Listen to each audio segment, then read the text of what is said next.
Hello and welcome back to another video.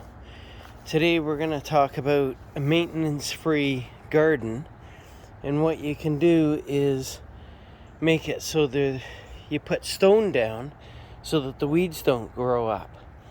But in this case here, what has happened is you still get the odd weed growing up. You can see one right there. There's a couple of them, not much, but they are present. And there's a couple of ways of fixing this. One way you can do it is you can double up the landscape cloth. This has a landscape cloth in it. But you can see here the stones, they're quite thin. So it doesn't take much and you're into the landscape cloth. And sometimes what happens is a weed will grow up in between the little holes in the landscape cloth.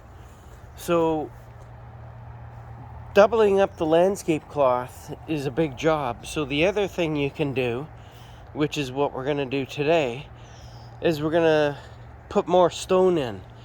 And what that does, it builds up on top of the landscape cloth so that things can't penetrate down through it, so that the weeds can grow up, and it lets less light and that sort of thing. So it actually helps quite a bit, and realistically it's a lot easier to do than to pull all the stones up and redo it with a landscape cloth.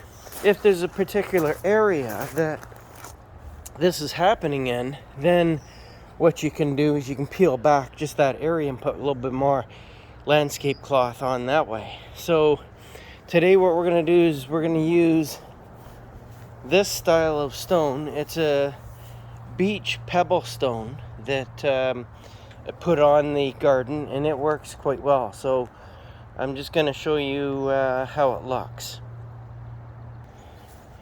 Okay, so you can see I've just dumped a couple of more bags down, and all you do is just spread it out and cover more area. Now remember, before you do this, you want to pull the weeds out that you've got, because they just continue to grow. So you pull all those out and then spread your stone down, and it gives you a nicer base. So you can see here it's all blending in. And that's all you do. You can put more bags down. The more you put down, of course, the less chance you're going to have of the weeds coming up. I like the stone garden because it looks nice. You don't have to weed it, or certainly don't have to pull them like you do a regular garden. And it's still nice that if you're blowing leaves or after you cut the grass, you can use a blower and it will lightly blow off the grass without disturbing the stones, which is kind of nice. The bigger stones, you kind of have to get more into the blowing aspect because there's a larger gap in the rocks. Whereas with a finer stone, you don't have to worry about that so much. The grass just sort of sits on top and then it blows off quite easily. So I hope this information helps you out, and happy gardening, and thanks for watching.